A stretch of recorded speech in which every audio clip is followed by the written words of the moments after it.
नमस्कार, आप देख रहे हैं खबर भारत।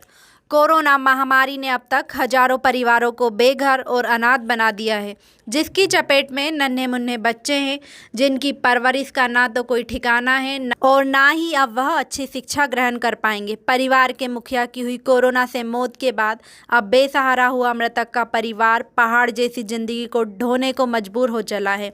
बूढ़े माता पिता और 2 बच्चों के साथ पत्नी के सारे सपने टूट चुके हैं। माँ बाप इस आस में है कि इकलौते बेटे के जाने के बाद हमारी अर्थी को कंधा देने वाला ही नहीं रह गया है।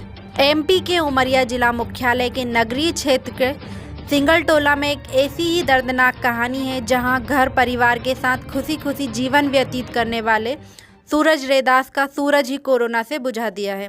अब सूरज के परिवार में अंधेरे के अलावा कुछ नहीं बचा है। सूरज ने अपने पीछे 10 माह का दुधमुहा बेटा और पत्नी सहित 10 वर्ष का एक और बेटा व बूढ़े माँ बाप को छोड़कर चला गया है। अब परिवार के भरण पोषण की जिम्मेदारी किसकी होगी, यह कह पाना बहुत ही मुश्किल है। जहां एक और मध्य प्रदेश सरकार के मुखिया कोरोना काल के दौरान यह कहते नहीं थकते हैं कि जिस भी परिवार की कोरोना से मौत होगी, उस परिवार का भरण पोषण एवं यतीम हुए बच्चों को बालिग होने तक हर सुख सुविधाएं सरकार की देखरेख में ही दी जाएगी। लेकिन अब उन मृतकों के परिजन सरकारी दफ्तरों के चक्कर काट रहे हैं। एसी में बैठे अधिकारी इन परिजनों के साथ अभद्र व्यवहार करने में आमदा है। वही कोरोना में से हुई मौतों के आंकड़ों को लेकर कांग्रेस ने सवाल खड़े कर दिए हैं तथा पीड़ित परिवारों को न्याय दिलाने के लिए आंदोलन की चेतावनी भी दी है। 2020 से लेकर अभी तक का केवल 62 मौतों का आंकड़ा बताया जा रहा है, जबकि वास्तव में शहरी क्षेत्र में कम से कम 600 मौतें हुई हैं और 1500 मौतें ग्रामीण क्षेत्रों में हुई हैं।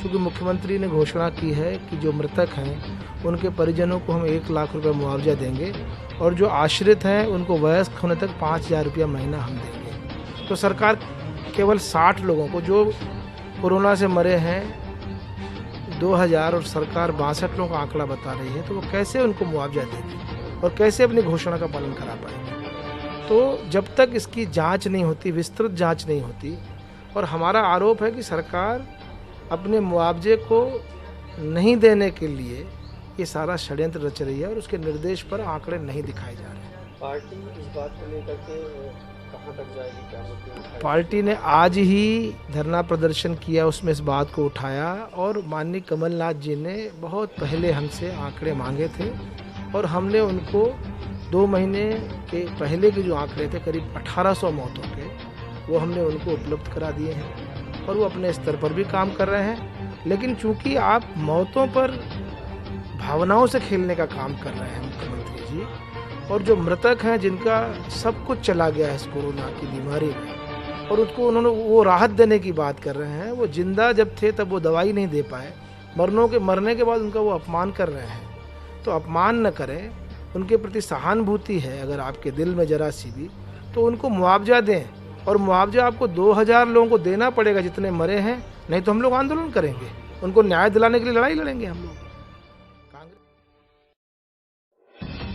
यह कहना गलत नहीं होगा कि कोरोना आम जनता की मौत का कारण बना, जिसमें हजारों गरीब और अमीर परिवारों की मौत हुई है। यहाँ तक कि कोरोना से राजनेता भी नहीं बच सके हैं, लेकिन मौतों और लाशों पर भी राजनीतिक रोटियां आज भी सेकी जा रही है और सरकार के नुमाइंदे आंकड़ों के खेल में सिर्फ अपनी जेबें भरने का काम कर रहे हैं। ऐसी ही खबरों को देखने के लिए जुड़े रहें खबर भारत के साथ। चैनल को लाइक, शेयर और सब्सक्राइब करना ना भूलें।